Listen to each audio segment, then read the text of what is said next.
Welcome friends. Welcome to my YouTube channel. आज हम बात करेंगे स्टील बार्स के बारे में। So before starting this video I will just tell you कि मैं स्टील बार्स के बारे में उतना ही बात करूंगा, मैं उतना ही आपको अभी नॉलेज दे पाऊंगा जो कि अगर एक आर्किटेक्ट या फिर किसी प्रोफेशनल जो कि ये एक बेसिक नॉलेज रिक्वायर्ड होती है बार्स के बारे में, बिकॉज इसके जो डिटेल नॉलेज है उसके लिए मैंने आपको आई रिफर कि आप जो सिविल का जो स्ट्रक्चर है उनके स्ट्रक्चरल जो इंजीनियरिंग हैं वीडियोज हैं आप उनको रिफर करें, उनकी बुक्स को रिफर करें, आप उनके कोर्स को रिफर करें। तो हम केवल एक जनरल इंट्रोडक्शन के बारे में, बार्स के बारे में और सम कुछ ऐसे पॉइंट ऑफ फैक्ट के बारे में ही इस वीडियो में बात करेंगे। तो without delay, we start. This is my introduction profile. This is my basic outline of the presentation. We start with general, then with classification, then what is the steel, then manufacturing process, then heat treatment, rolling process, then steel as a reinforcement in concrete, then parameter for the performancing of the steel, then some fact and then the references. तो what is the general? तो steel bars की अगर हम आज की बात date में बात करें तो वो एक इम्पॉर्टेंट कंस्ट्रक्शन मटेरियल है जो भी किसी भी ऐसे स्ट्रक्चर को बिल्ड करने में होता है, जैसे like building, bridges, dam, road, tower, किसी भी सिविल के प्रोजेक्ट हो या आर्किटेक्चरल प्रोजेक्ट हो, विदाउट आरसीसी आज की डेट में हम लोग उसको इमेजिन ही नहीं कर सकते अगर वो हाई राइज है। इसके अलावा tower combination with cement, mortar और concrete. Okay, so purpose of जो हमारा स्टील का है वो कंक्रीट को रेनफोर्स करना है। ओके, स्टील को अलग टर्म में हम लोग रिबार्स, रेनफोर्समेंट बार और रेनफोर्सिंग स्टील भी बोलते हैं। ओके, सो रेनफोर्सिंग बार को हम लोग जो है अगर देखा जाए तो स्टार्ट कहाँ से हुआ था मैसनरी कंस्ट्रक्शन में। तो अगर इसकी बात करें तो पहले फॉर एग्जांपल की अगर देखें तो आयरन और वुडन रॉड जो है वो आर्च कंस्ट्रक्शन के टाइम पे यूज होती थी एंशियंट टाइम में। जब मेडिवल यूरोप की बात करें तो उस समय आयरन टाई रॉड और anchor plate were employed to a device जो कि रेनफोर्स आर्च वॉल्ट और कपोलाज में होती थी वर्क।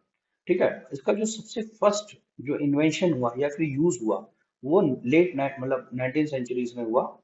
स्टार्टिंग में 1850 में क्या हुआ था, एक फ्रेंच गार्डन जो कि जोसेफ मोनियर था, उसने पहली बार इसको पेटेंट कराया कि आयरन रॉड को उसने डाल करके रेनफोर्स कंक्रीट का एक फ्लावर पॉट बनाया था। तो उसको उसने जो है पेटेंट कराया था। तो उसी मोनियार की इन्वेंशन जो है वो क्विकली कैच की गई और by the end of the century 19 rebars को हर जगह के कंस्ट्रक्शन प्रोजेक्ट में, ब्रिजेस में, बिल्डिंग और डैम में यूज किया जाने लगा। तो एक छोटी सी चीज से कहाँ हम लोग आ गए, एक इन्वेंशन से वी कैन इजिली सी। अब हम क्लासिफिकेशन की बात करते हैं तो हम लोग जब इन जनरल कभी भी बार्स को देखते हैं तो उसमें कुछ इस टाइप के नंबर्स लिखे होते हैं, ग्रेड्स लिखे होते हैं जो कि इजिली हम लोग नहीं समझ सकते। तो सॉरी, तो अगर वो कैसे होता है वो हम बात करते हैं तो सबसे पहली चीज की मार्केट में जो स्टील बार्स अवेलेबल होती हैं वो अलग अलग साइजेस में होती है, जो कि 4 mm से लेकर के 40 mm डाया तक में होती है। Okay, sorry. तो इसमें एक और भी चीज है कि वो अलग अलग ग्रेड्स में भी अवेलेबल होती है, like FE 415, FE 500, FE 500D, यानी कि अल्फाबेट लेटर और लगता है। एज वी नो कि FE जो होता है वो कि आयरन का ही एलिमेंट है, आयरन को ही रिप्रेजेंट करता है एज अ केमिकल में, ये तो हम सब जानते हैं। ठीक है, 415 जो है that is the representing number of the yield stress. Okay, minimum yield stress in a mega pascal. तो 415 is the mega pascal stress जो कि होता है डिफॉर्मेशन के लिए स्टील बार का। तो ये जो 3 नंबर का डिजिट होता है ये हमारा स्ट्रेस को रिप्रेजेंट करता है। अगर लेटर डी और एस हैं जो कि इंडिकेट करते हैं एलोंगेशन प्रॉपर्टी को। तो इस तरीके से हम स्टील बार की चीजों को हम लोग समझ सकते हैं। अब स्टील क्या होता है? तो अगर हम स्टील की बात करें तो इसमें कई सारे हमारे केमिकली जो एलिमेंट हैं हमारे वो इसमें मिलाए जाते हैं। अब कौन कौन से होते हैं हम एक एक करके यहाँ देखेंगे। जो फर्स्ट होता है वो हमारा कार्बन होता है, ये मेन अलॉइंग एलिमेंट है आयरन के साथ। अब ये क्या होता है, जब हम कार्बन का कंटेंट बढ़ाते हैं तो वो उसकी हार्डनेस और उसकी स्ट्रेंथ को और उसकी हार्डनेबिलिटी को इम्प्रूव करता है, बट उसमें वो नाजुकपना भी लाता है कार्बन। तो जिसके कारण जो वेल्डेबिलिटी है वो टेंडेंसी मतलब थोड़ी सी मार्टस्टाइन हो जाती है। तो बेसिकली देखा जाए कार्बन हार्ड करता है, स्ट्रेंथ देखता है, बट ब्रिटलनेस भी लाता है। देन मैग्नीश, तो मैग्नीज का atomic number we know is 25। तो मैग्नीज को जो है जनरली कि ये जो केमिकल एलिमेंट है ये प्रेजेंट किसमें होता है, जितनी भी कॉमर्शियली अवेलेबल स्टील्स होती हैं, ठीक है, उन सब में ये हम लोग मैग्नीज को एज अ की कंपोनेंट लेते हैं। ये बेसिकली डीऑक्साइडाइजर होता है। अपने हार्मफुल इफेक्ट जो है वो प्रेजेंस ऑफ सल्फर के कारण जो होते हैं उनके लिए कि डीऑक्साइडाइजर का यूज होता है। एज अ सिलिकॉन, सिलिकॉन भी सेम एक ब्लू ग्रे मेटेलिक क्लस्टर होता है। ओके, एक सेमीकंडक्टर होता है जो सिलिकॉन क्या करता है, स्ट्रेंथ और हार्डनेस बढ़ाता है, बट ये भी एक तरीके से डी ऑक्सीडाइजर का रोल प्ले करता है स्टील कास्टिंग में। Okay, then chromium. तो क्रोमियम जो होता है बेसिकली स्टील जो कि 12% से ज्यादा क्रोमियम जब हम होता है तो उसको हम लोग स्टेनलेस स्टील बोलते हैं। तो बट जो क्रोमियम है वो रीजन होता है कभी कभी वेल्डिंग में जो क्रैक होते हैं उनका, और ये आल्सो स्टील को ब्रिटल बनाता है जब हम लोअर टेम्परेचर पे होते हैं।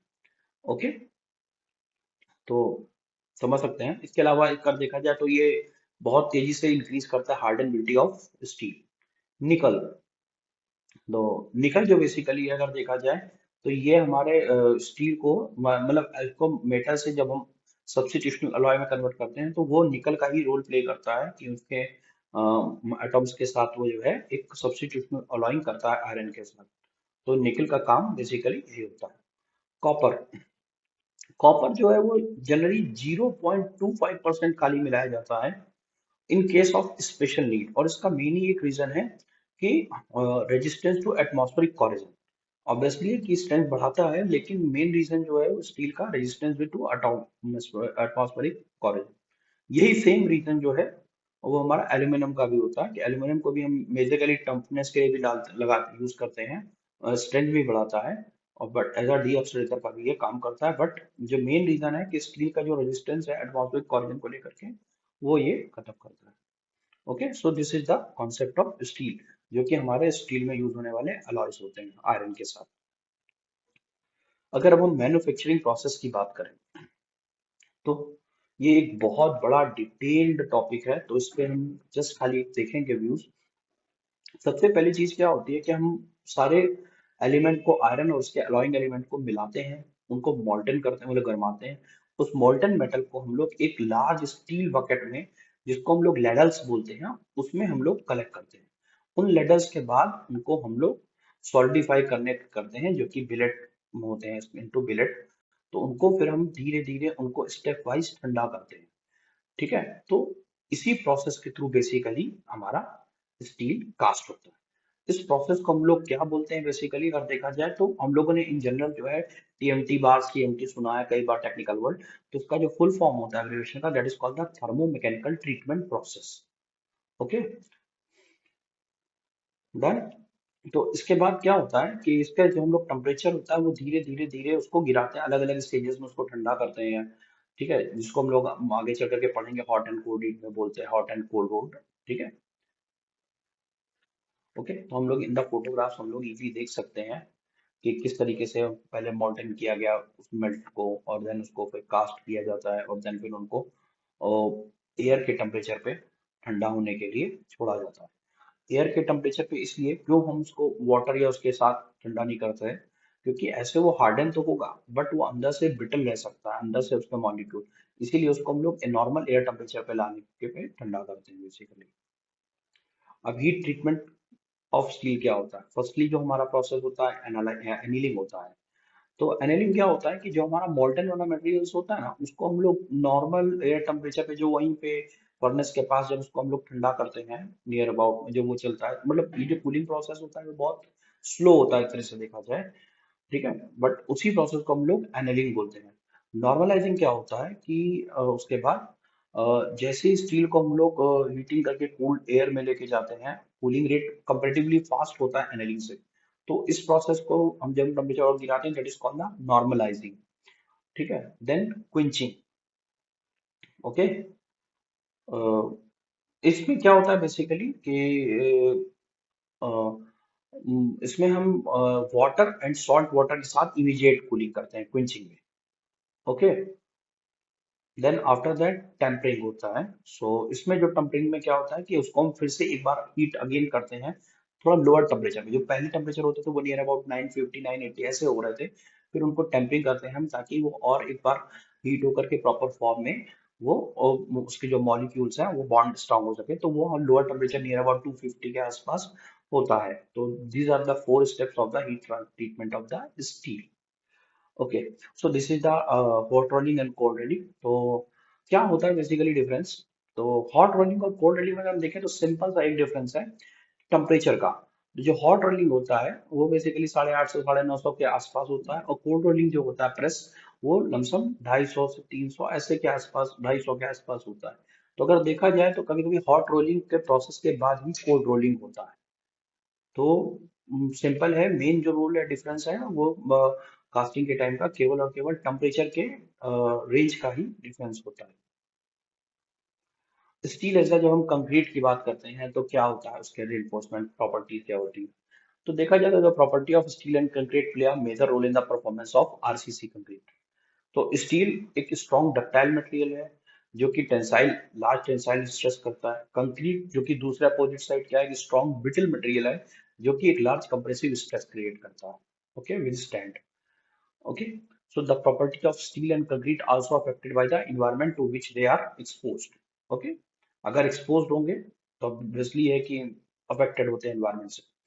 एग्जाम्पल, अगर स्टील ओपन में है तो वाटर एंड ऑक्सीजन के कॉन्सेप्ट में तो ऑब्वियसली है कि वो इफेक्ट करेगा क्लोराइड आयंस और कार्बन डाइऑक्साइड से। ओके, अगर कंक्रीट इस तरीके से उसमें है तो द मोस्ट कॉमन तो उसमें रीजन होता है कि it can be state deform, they can be placed, है ना?